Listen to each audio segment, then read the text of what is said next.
gouvernement Barnier, on y vient, qui pourrait bien justement décider de sabrer dans les aides pour l'apprentissage. Oui, alors qu'en Normandie, le système cartonne, que l'on ait 20 ou 40 ans, il n'y a pas d'âge. Et dans la Manche, un secteur d'activité a le vent en poupe grâce à l'apprentissage, Louise Fontaine. C'est un phénomène qui donne le sourire à l'Union des industries et métiers de la métallurgie dans la Manche. Le secteur se porte très bien. Enfin, un métier tout particulièrement. Alors on voit que les métiers liés notamment à la soudure attirent beaucoup. Stéphanie Caillard, conseillère en formation professionnelle au Greta Côte-Normande. Parce qu'en fait, ce sont aussi des métiers dont la rémunération est assez intéressante. Le fruit notamment d'une volonté de la région Normandie de soutenir et développer sa filière industrielle qui représente 19% du PIB normand.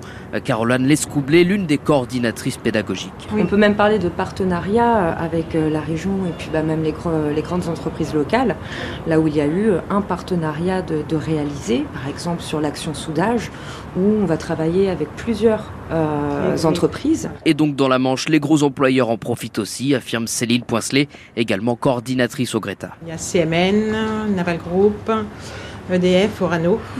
Voilà, ça a été un partenariat avec ces entreprises ont besoin de soudeurs, donc avec la région. Il y a eu un marché de mise en place et nous justement, on forme 40 soudeurs sur l'année. Une quarantaine par an depuis 2018, ce qui fait 240 soudeurs recrutés en 6 ans dans la Manche, dispatchés dans les entreprises citées par Céline ou chez des sous-traitants, car l'objectif, c'est bien d'obtenir un CDI à la fin. Ah oui, complètement. La plupart des entreprises ont la perspective de garder leurs apprentis après. Ils misent quand même, ils investissent dans le fait de les former. Donc l'objectif, c'est de pouvoir pérenniser, stabiliser leur équipe, surtout sur ces métiers qui n'attirent pas toujours en fait de personnes. Voilà, la soudure, c'est quand même quelque chose d'assez difficile. Donc là, la rémunération est quand même est un bon argument pour inciter les personnes à postuler, et les entreprises ont la volonté de pouvoir pérenniser leurs salariés. Stéphanie Caillard l'évoquait aussi au début, le salaire est aussi une source de motivation.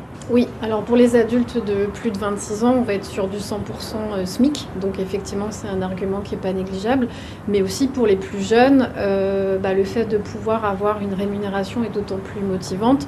Et l'apprentissage est aussi adapté pour les plus jeunes et les moins jeunes lorsqu'on n'est pas très scolaire. Il n'y a pas d'âge pour ne pas être très scolaire. Si vous avez envie de vous lancer dans ce secteur ou un autre, pourquoi pas, Céline a un dernier argument pour vous. Le stagiaire que j'ai eu le plus âgé avait 55 ans en soudure. Donc il n'y a pas d'âge pour se reconvertir. Et non, il n'y a pas d'âge, comme le dit ce reportage de Louis Fontaine. Les entreprises artisanales ont formé plus de 13 000 jeunes dans la région Normandie. C'est en hausse de 6% sur un an. L'info d'ici.